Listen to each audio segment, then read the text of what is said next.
Vamos falar de Flamengo porque Fabrício Bruno deu uma entrevista à Flá TV e ele falou sobre o que é jogar no Flamengo, o que é viver o Flamengo. Ele que recentemente recusou uma proposta muito boa do West Ham para jogar na Premier League, para ficar no Flamengo, e ele disse o seguinte, abre aspas, na magnitude e no tamanho que é o Flamengo, um dos maiores clubes mundiais, tenho o privilégio, o prazer e a honra de vestir o manto. Não só vestir, mas também honrar. Palavras lindas, sinceras de um jogador que vem honrando de fato a camisa do Flamengo. Se encaixou muito bem ao perfil Flamengo, o que é o Flamengo no dia a dia, e eu falo isso sem demagogia porque isso é em cima de informação. A diretoria, inclusive, gosta demais do Fabrício Bruno por conta disso, porque ele no dia a dia, ele tem as características do que a torcida gosta. Um jogador dentro de campo, também fora de campo, que honra muito o clube e a camisa que veste ali no dia a dia. Parabéns ao Fabrício Bruno, que chegou ao 6º gol dele com a camisa do Flamengo, sendo 2 em 2022, ano que ele chegou ao clube, 3 em 2023, e agora ele fez o primeiro na temporada 2024, um gol extremamente importante, que deu os 3 pontos ao Flamengo em cima do Cruzeiro. Galera, reforço aí para o Tite, hein? Pulgar já chegou ao Rio de Janeiro após a eliminação da seleção chilena na Copa América. Ele desembarcou por volta das 17 horas aqui no Rio de Janeiro. Amanhã se apresenta o técnico Tite e a tendência é que ele seja relacionado aí para pegar o Galo na quarta-feira, jogo fora de casa lá em Belo Horizonte, na Arena MRV, um jogo muito difícil. Se tem um lado bom nessa história, que o Flamengo vai pegar a pior fase do Diego Milito, treinador do Atlético Mineiro, desde quando ele chegou ao Clube Mineiro, porque eles não estão não estão vivendo um bom momento, inclusive recentemente tropeçou diante do Atlético Goianiense. Então é um jogo difícil, o Atlético Mineiro tem um bom time, tem um bom treinador, mas não vive um bom momento. Mudando de assunto agora, porque Davi Luiz, a partir de hoje, dia 1º de julho, está liberado para assinar um pré-contrato e sair de graça em dezembro.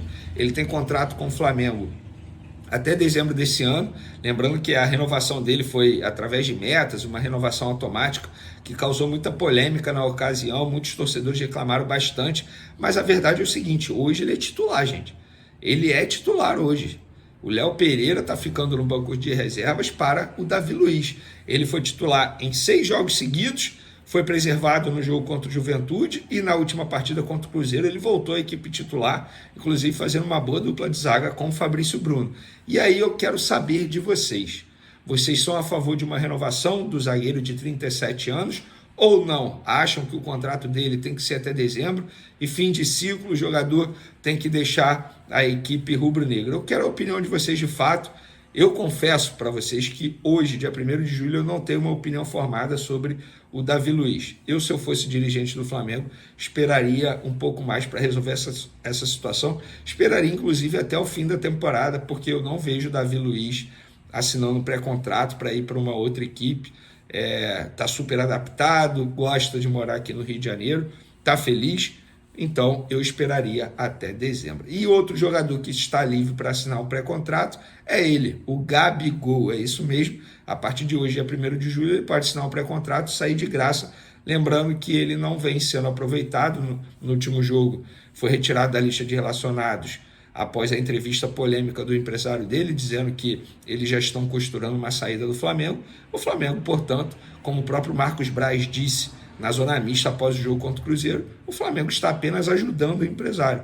Não está relacionando o jogador para não ter risco de Gabigol entrar em campo e com isso bater 7 jogos no Brasileiro e ficar impedido de jogar para uma outra equipe no Campeonato Brasileiro em 2024. Ele tem 5 jogos na competição, ou seja, teoricamente ele pode fazer apenas mais um. Se ele completar o 7º jogo, ele não pode atuar para uma outra equipe na competição. E eu tenho bastidores dessa situação. Primeiro, já falo para vocês, a diretoria definiu e avisou a comissão técnica do Tite, ao técnico Tite, que Gabigol está fora do jogo contra o Atlético Mineiro, e inclusive a pessoa que eu conversei da diretoria até me pediu para mencionar isso aqui quando eu for publicar a informação, é que o Gabigol ele não está afastado, ele apenas não está sendo relacionado. Porque a palavra afastado dá a entender, inclusive na parte jurídica, que o jogador não está treinando com elenco, que o jogador não está podendo ir ao CT Ninho do Urubu, muito pelo contrário, ele vai ao CT Ninho do Urubu, como ele foi nessa segunda-feira, normalmente, pelo menos essa informação que a gente tem, ele não está afastado, ele apenas não está sendo relacionado para não ter o risco de entrar em campo. E a informação que eu tenho é que o Flamengo vai continuar assim, pelo menos nos próximos dias, por conta da janela de transferência. Repito, a diretoria reza, implora, pede para alguém chegar aqui e topar pagar o Flamengo para retirar o Gabigol nessa janela de transferência. Mas qual clube vai fazer isso sabendo que a partir de dezembro ele está livre? Qual clube? O Cruzeiro, por exemplo, de maneira oficial diz que não vai fazer proposta ao Gabigol. Óbvio! Além de ter o jogador de graça a partir de dezembro, se ela quiser, se o Cruzeiro quiser negociar com o jogador, ainda tem a questão do julgamento, porque o Gabigol ele ainda vai ser julgado pelo CAS. Ele pode ser punido. Então faz total sentido. E para ser bem sincero assim, gente, de verdade, se eu fosse o Gabigol, eu não escolheria uma proposta muito boa financeiramente falando. A gente vê muita gente noticiando que o Abel Ferreira quer tê-lo no Palmeiras. Se eu fosse ele, eu pensaria muito em projeto técnico, mesmo porque ele precisa recuperar o futebol dele. O Gabigol não joga futebol há muito tempo. Que ele vai ser feliz em outro lugar, eu aproveitaria para trabalhar no Palmeiras, mesmo ganhando menos. Mas eu não sou o Gabigol e, enfim, ele sabe qual é o futuro dele, o que é melhor para ele. Fato é que no Flamengo não tem mais clima, inclusive isso é informação de bastidor. Se a gente for parar e analisar, os jogadores mandaram várias indiretas para o Gabigol. Primeiro, o Pedro, ele não beijou o escudo à toa, gente. Estamos falando de um Pedro que não é melhor amigo do Gabigol, longe disso, eles não têm uma relação ruim, mas eles não são próximos e eles não escondem isso. O próprio Gabigol já falou sobre isso, o Pedro também já falou sobre isso. O Fabrício Bruno ontem deu uma entrevista na saída do campo para o canal Premier, que transmitiu o jogo, foi uma indireta também para o Gabigol, falando sobre querer estar, sobre vontade no dia a dia, foi uma indireta para o Gabigol. Quem é inteligente, ou melhor, quem entende do dia a dia ali, viu que foi uma indireta para o Gabigol. E essa é a verdade. O atual elenco está cansado de Gabigol ser assunto de maneira negativa.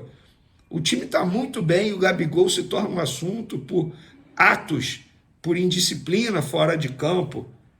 Então, assim, de fato, nem o elenco aguenta mais esse assunto Gabigol. A diretoria também não aguenta mais. Então, por isso que a diretoria torce para chegar a algum clube aqui e pagar, mas é muito difícil isso acontecer. O empresário dele precisa trabalhar muito bem nesse sentido para conseguir uma proposta nesse momento. Talvez um clube do exterior, não sei. Mas a verdade é o seguinte, gente, o empresário dele está gerenciando tudo da pior maneira possível. A relação diretoria e empresário de Gabigol já não vem boa há muito tempo. Sabe por quê? Sabe por quê? Porque na ocasião da camisa do Corinthians, a diretoria tentou fazer com que o empresário e o Gabigol falassem publicamente que a foto era verdadeira. E na ocasião eles não quiseram. Pelo contrário, no primeiro momento eles mentiram, depois tiveram que falar a verdade. Então não faz sentido isso. Enfim, fica aí a informação de bastidor. Fala nação rubro-negra. Temos novidades quentíssimas sobre o nosso Mengão e uma possível contratação que promete agitar a torcida. Antes de começarmos, não se esqueça de deixar o like, se inscrever no canal e ativar o sininho para não perder nenhuma notícia sobre o Flamengo. Galera, o Flamengo está muito próximo de fechar com o volante Marcos Antônio, atualmente na Lazio. A negociação já avançou bastante nos últimos dias, e tudo indica que será um empréstimo com obrigação de compra se algumas metas forem atingidas. O jogador já aceitou a proposta do Mengão, mas ainda tem alguns detalhes para ajustar antes de fechar o acordo. O negócio é o seguinte: o Flamengo vai pagar uma grana pelo empréstimo de 1 ano, e esse valor será descontado se a compra definitiva for feita. A cifra para ficar com Marcos Antônio em definitivo está entre 5 e 6 milhões de euros, mais alguns bônus. E aí que está a pegadinha, nação. A maior divergência é sobre os gatilhos que obrigariam o Flamengo a comprar o jogador. A Lazio quer que a compra seja obrigatória se o Marcos Antônio jogar 50% dos jogos durante o empréstimo. Mas o Flamengo não concorda com isso.